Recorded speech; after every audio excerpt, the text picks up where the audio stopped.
Local libraries are in the unique and powerful position to connect members of our community. Members in our community like our aging seniors and the caregivers that look after them. Oh yeah, and when these groups of people come together at places like the Worcester County Library, they're able to learn how to care for each other better and create a better bond. And with us to shed some more light on these connections are Elena Coelho, an adult services coordinator, along with Lon Kiefer. He is a defender of caregivers. I like that. Welcome both of you to Historic Studio D. Thank you. We're talking today about creative aging. I like that too. So what is it, and why is the library interested in it? So creative aging is the idea that as adults age, they can be engaged through the arts to continue to be members of their communities and their societies. We know that being creative helps the brain. It helps with things like memory. It can de-stress people. And it we want to engage our seniors, and we don't want them to feel marginalized. And we can do this through the arts. Yeah. The Creative Aging, the full name is Creative Aging with Care. It is a grant. It's partially funded by the Maryland State Library Agency and the Institute of Museum and Library Sciences. And that's why Worcester County Library got involved? That is why Worcester County Library got involved. Okay. And so we have designed programs around that for older adults and caregivers. So how can caregivers support the creative aging? They can support creative aging by bringing people that they're caregiving to programs. We have, on our website, worcesterlibrary.org, we have resource guide. So that gives them a list of resources how they can support their caregivers. Okay. And there are many. Yeah, I'm sure. Yeah. So Lon, we talk about it all the time, caregivers. I mean, they deserve all the props. How can we support our caregivers? Well, thanks for letting me be here today. The caregivers, everybody says, what can I do? Let me know how I can help. Just help. Yeah. Just jump in there and do something that you see needs to be done. And caregivers, I don't know how far we'll go into this, but they defend that role that they play.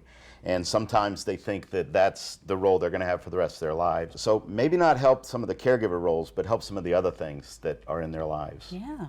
That they have challenges with. So how can humor, like a dose of humor, play a part in this? Is that me? I would say that's definitely you. He's the comedian on this couch. It's funny. I'm known as the defender of caregivers, but I'm also known as the retired comic because in 1986, I was voted one of Baltimore's funniest young comedians. And then I retired from comedy and pursued my career in nursing, and I got too serious. Even the defender of caregivers thing is kind of like in your face, like you're a caregiver, we're going to talk about you. Whereas just lighthearted humor is so much better and so much more easily absorbed. I refer to humor as a healthy understanding that moments others recognize or reject. And if everybody's laughing and someone's not, that person is going through something, usually. Mm-hmm. That's neat. And Elena, you said you have a calendar of programs happening. Can you give us some specifics of what you have going on? Absolutely. So this is going to be happening through fall and winter. The kickoff is Monday at 11 a.m. at the Ocean City 50 Plus Center with Lon Kiefer. He is going to be doing his comedy show. It's The Funny Thing About Caregivers. So that's we're going to kick it off with some humor. Humor about aging. Oh, we all age, so why not kick it off with humor? But we also have what I refer to as our more practical side. So we're going to have common estate planning mistakes, which we have In Focus Financial coming in to do that. They partnered with us, and they are especially trained to work with libraries. They're also going to be doing setting up your surviving spouse for success.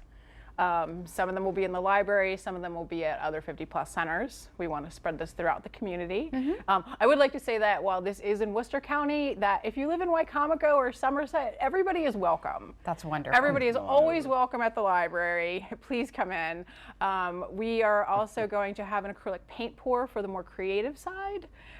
Anybody can do this, I promise. And it is super fun. I teach that class. I am not an artist, and it is just, you never know what the results are going to be.